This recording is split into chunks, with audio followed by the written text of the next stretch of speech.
గుంటూరు జిల్లా టీడీపీ కార్యాలయంపై దాడి కేసులో మాజీ ఎమ్మెల్యే ఆళ్ల రామకృష్ణారెడ్డిని సిఐడి అధికారులు విచారిస్తున్నారు. ఈ విచారణ కోసం మాజీ ఎమ్మెల్యే సిఐడి కార్యాలయానికి హాజరయ్యారు. ఈ కేసులో ఆళ్ల రామకృష్ణారెడ్డిని 127వ నిందితుడిగా సిఐడి చేర్చింది. న్యాయవాది సమక్షంలో సిఐడి అధికారులు మాజీ ఎమ్మెల్యేను విచారిస్తున్నట్లు వెల్లడించారు. హెడ్లైన్స్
అనంతపురం జిల్లా కుందూర్పి మండలం ఎర్రగుంట గ్రామంలో ఎమ్మెల్యే అలిమినేని సురేంద్రబాబు మానవత్వం చాటుకున్నారు.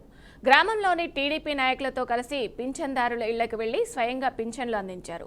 గతంలో టీడీపీ అనుబంధితుడి నేపంతో ఒక కుటుంబంలో తండ్రికి పింఛన్ వస్తున్నప్పటికీ వికలాంగుడు అయిన కుమారుడికి పింఛన్ అందకుండా చేయించారన్నారు.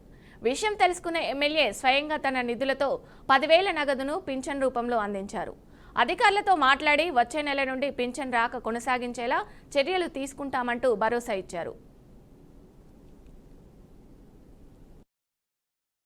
జెండాలు పట్టాయి ఏదైనా చేయాలనుకుంటే ఢిల్లీకి పోయి ఢిల్లీ వీధుల్లో తిరిగితే ఏదైనా వాళ్ళు కరుణిస్తారేమో తెలియదు. కానీ ఇక్కడ కళ్యాణదుర్గంలోనే ఆడ ఈడ జెండాలు పట్టుకుంటే వచ్చేది కూడా ఇబ్బందికరంగా తయారవుతుంది. ప్రజలు కూడా వాళ్ళని చీదిస్తారు, అసహించుకుంటారు. ఇలా చేయకోకుండా నిజంగా వాళ్ళు ఏదో చేయాలా అది ఇది అనే పాదయాత్రలు అది ఇది పాదయాత్ర చేస్తే ఇక్కడ చేస్తే ఏమో రాదు. అదే పాదయాత్ర ఇక్కడ నుంచి ఢిల్లీ దాకా నడుచుకుంటూ వెళ్ళి ఢిల్లీలో చేసి అక్కడ అమిత్ షానో ఇంకోరినో కలిస్తే ఏదైనా ఉపయోగం ఉండొచ్చేమో. కానీ ఇక్కడ ఏదో వాళ్ళ రాజకీయ లబ్ధి కోసం లేదా ఉన్న ఆర్డిటీని ఇంకా ఇబ్బందులకు గురి చేయడానికి ఇలాంటి పాదయాత్రలు ఇంకోటి కూడా అడ్డుకోవాలి. ఏదో ప్రజలంతా అప్రమత్తంగా ఉండండి. ఇలాంటి చీడ పురుగులన్నీ కూడా మళ్ళీ మొదలయ్యాయి చిన్నగా రావడానికి. మన అభివృద్ధి వైపు కాకోకుండా మరీ మనల్ని ఇలాగే కొనసాగించేటట్టు ఆ జగన్మోహన్ రెడ్డి కుట్ర చేస్తున్నాడు. జగన్మోహన్ రెడ్డి కూడా జైలుకు పోయేదానికి దగ్గరలో ఉన్నాడు. ఎందుకంటే ఆయన లిక్కర్ స్కామ్, భయంకరమైన లిక్కర్ స్కామ్ ఏదైతే అసలు ప్రజల ఆరోగ్యానికి కూడా చెవి చూడుకోకుండా అతనే సొంత బ్రాండ్లు తయారు చేసి ఆ సొంత బ్రాండ్లు ప్రజలకు కావాల్సిన రేట్లతో అమ్ముకొని లక్షల కోట్లు ఆయన కుమ్ముకున్నాడు. అంటే మీరే మొన్న పేపర్లోనూ రకరకాల ఈడీ కూడా ఎంటర్ అయింది. అంటే దగ్గర 400-500 కోట్లు బంగారు కొన్నాడంట. బంగారుకి ఏమంటే అప్పట్లో ఏం కొన్నా కూడా బంగారు ఎక్కడైనా పెట్టుకోవచ్చని దాని తాపత్రయంతో ఆయన బంగారు కొని రకరకాలుగా నేను ఎక్కడ దొరకను కదా అనుకున్నారు. కానీ దొంగ ఎక్కడికి తప్పించుకోలేడు. ఖచ్చితంగా ఆ దొంగను పట్టుకొని అతను జైల్లో పెట్టిస్తాం.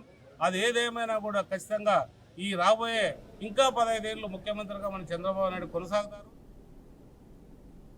బంజారాహిల్స్లో జాగృతి నూతన కార్యాలయం ప్రారంభోత్సవంలో ఎమ్మెల్సీ కవిత కీలక వ్యాఖ్యలు చేశారు. ప్రత్యేక తెలంగాణ కోసం పోరాడి రాష్ట్రాన్ని సాధించిన కేసీఆర్కు నోటీసులు ఇస్తారని కాంగ్రెస్పై ఫైర్ అయ్యారు. తెలంగాణ ప్రజలకు మేలు చేసినందుకు నోటీసులు ఇస్తారా అంటూ నిలదీశారు. కేసీఆర్కు నోటీసులు ఇవ్వడంపై జూన్ 4న పెద్ద ఎత్తున రాష్ట్రంలో ఆందోళన చేపడుతున్నామన్నారు. కేసీఆర్కు బీఆర్ఎస్ ఒక కన్ను అయితే జాగృతి మరో కన్నని కవిత స్పష్టం చేశారు. కేసీఆర్పై ఈగవాలినా ఊరుకోమని కవిత హెచ్చరించారు.